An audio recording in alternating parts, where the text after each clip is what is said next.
The Tale of Despereaux, Chapters 7 and 8 by Kate DeCamillo. Read for you by Mrs. Shoemaker.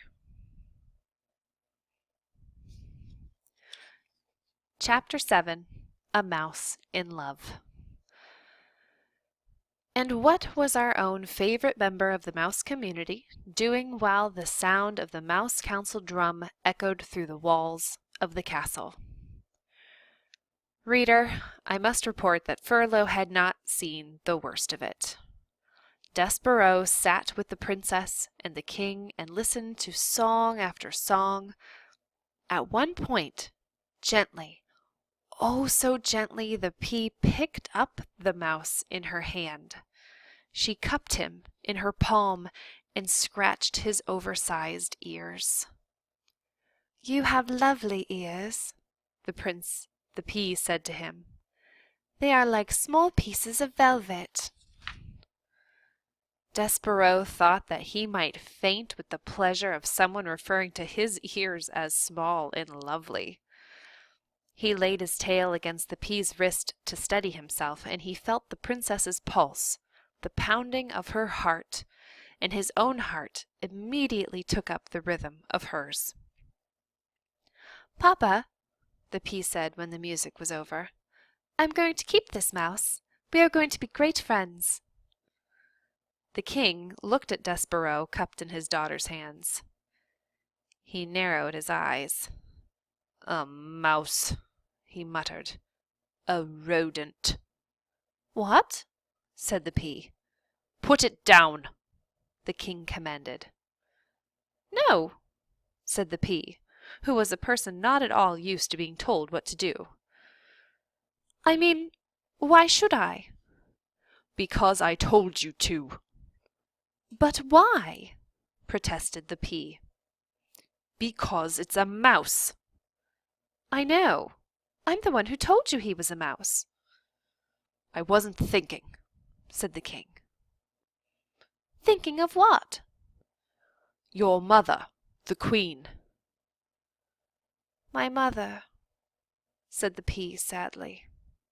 "Mice are rodents," said the king. He adjusted his crown. "They are related to rats. You know how we feel about rats. You know of our own dark history with rats." The pea shuddered. "But papa," she said, "he is not a rat. He is a mouse. There's a difference."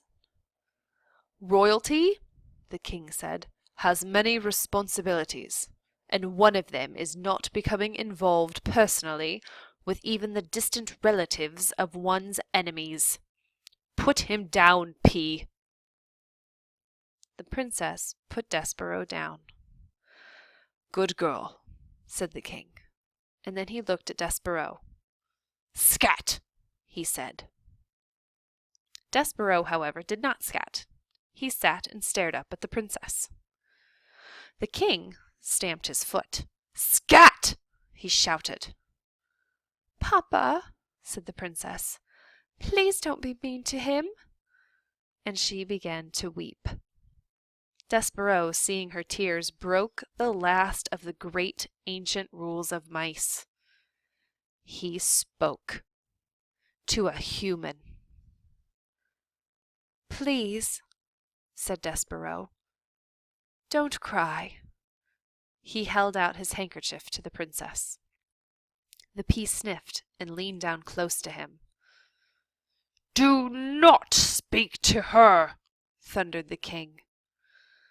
Despereaux dropped his handkerchief. He backed away from the king. "Rodents do not speak to princesses. We will not have this becoming a topsy-turvy, wrong-headed world. There are rules. Scat!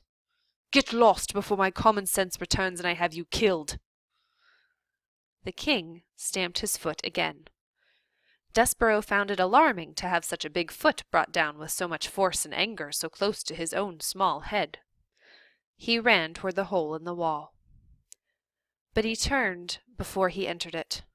He turned and shouted to the princess, "My name is Despereaux." "Despereaux?" she said. "I honor you!" shouted Despereaux. "I honor you," was what the knight said to the fair maiden in the story that Despereaux read every day in the book in the library. Despereaux had muttered this phrase often to himself, but he had never before this evening had occasion to use it when speaking to someone else. "Get out of here!" shouted the king, stamping his foot harder, and then harder still, so it seemed as if the whole castle, the very world, were shaking. "Rodents know nothing of honor." Despereaux ran into the hole, and from there he looked out at the princess. She had picked up his handkerchief, and she was looking at him, right directly into his soul. "Despereaux," she said. He saw his name on her lips. "I honor you," whispered Despereaux. "I honor you." He put his paw over his heart. He bowed so low that his whiskers touched the floor. He was, alas, a mouse deeply in love. Chapter 8. To the Rats. The Mouse Council, 13 honored mice and 1 most very honored head mouse, heeded the call of Leicester's drum and gathered in a small secret hole off King Philip's throne room. The 14 mice sat around a piece of wood balanced on spools of thread and listened in horror while Despereaux's father related the story of what Furlough had seen. "At the foot of the king," said Leicester. "Her finger right on top of his head," said Leicester. "He was looking up at her, and it was not in fear." The Mouse Council members listened with their mouths open. They listened with their whiskers drooping and their ears flat against their heads. They listened in dismay and outrage and fear. When Leicester finished, there was a silence, dismal and deep. "Something," intoned the most very honored head mouse, "is wrong with your son. He is not well. This goes beyond his fevers, beyond his large ears, and his lack of growth. He is deeply disturbed. His behavior endangers us all. Humans cannot be trusted. We know this to be an indisputable fact. A mouse who consorts with humans, a mouse who would sit right at the foot of a man, a mouse who would allow a human to touch him." And here the entire Mouse Council indulged in a collective shiver of disgust. "Cannot be trusted. That is the way of the world. Our world. Fellow mice, it is my most fervent hope that Despereaux has not spoken to these humans, but obviously we can assume nothing. And this is a time to act, not wonder." Leicester nodded his head in agreement, and the 12 other members of the Mouse Council nodded their heads too. "We have no choice," said the head mouse. "He must go to the dungeon." He pounded his fisted paw on the table. "He must go to the rats. Immediately. Members of the council, I will ask now for your vote. Those in favor of Despereaux being sent to the dungeon, say aye." There was a chorus of sad ayes. "Those opposed, say nay." Silence reigned in the room. The only noise came from Leicester. He was crying. And 13 mice, ashamed for Leicester, looked away.